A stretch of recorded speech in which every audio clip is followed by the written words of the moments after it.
কাল থেকে নিম্নচাপ আরো গভীর হবে এবং সুস্পষ্ট নিম্নচাপের কথা বলা হয়েছে হাওয়া অফিসের তরফ থেকে। বৃষ্টিপাত হবে, বিশেষ করে উপকূলবর্তী এলাকাগুলোতে ভারী বৃষ্টিপাতের কথা বলা হয়েছে। পুজোর দিন বিশেষ করে পঞ্চমী, ষষ্ঠী, সপ্তমী, অষ্টমী, নবমী এবং দশমী এই কটা দিন দক্ষিণবঙ্গের প্রতিটি জেলাতেই হালকা থেকে মাঝারি বৃষ্টিপাত হবে। তবে অষ্টমী এবং নবমীতে বেশি বৃষ্টিপাত হবে, দশমীতে বৃষ্টিপাত বাড়বে, এমনটাই কিন্তু হাওয়া অফিস এখনো পর্যন্ত জানাচ্ছে।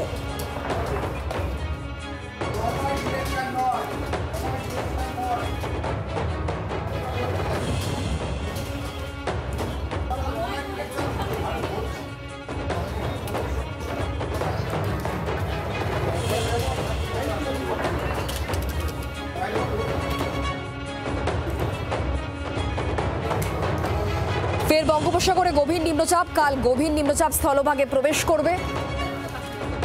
দক্ষিণবঙ্গে ভারী বৃষ্টিপাতের কথা জানাচ্ছে হাওয়া অফিস। বজ্রবিদ্যুৎ সহ হালকা থেকে মাঝারি বৃষ্টিপাত হবে এবং বৃষ্টিপাতের পরিমাণ ষষ্ঠী, সপ্তমী এবং অষ্টমীতে বেশি হলেও এই হচ্ছে আমাদের দক্ষিণবঙ্গের জন্য পূর্বাভাস। এবং তার সঙ্গে সঙ্গে বলে রাখি, আমাদের এই যে নিম্নচাপ বা গভীর নিম্নচাপ তৈরি হবে, এর জন্যে উত্তর বঙ্গোপসাগর এবং আমাদের পশ্চিমবঙ্গ উপকূল, উড়িষ্যা উপকূল অঞ্চলে দমকা হাওয়া থাকবে এবং মাঝে মধ্যে ভারী বৃষ্টিপাতও যেটা থাকবে উপকূল অঞ্চলে। তার জন্যে আমাদের মৎস্যজীবীদের সমুদ্রে যেতে মানা করা হয়েছে। আগামী 3 দিন পর্যন্ত মৎস্যজীবীদের সমুদ্রে যেতে মানা করা হয়েছে।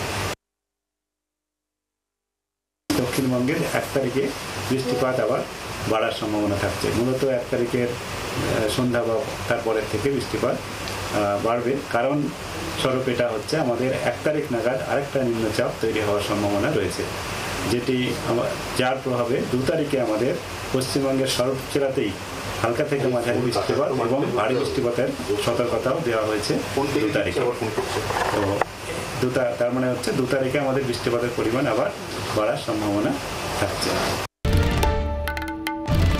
বাংলার আওয়াজ, বাঙালির আবেগ, জি 24 ঘন্টা।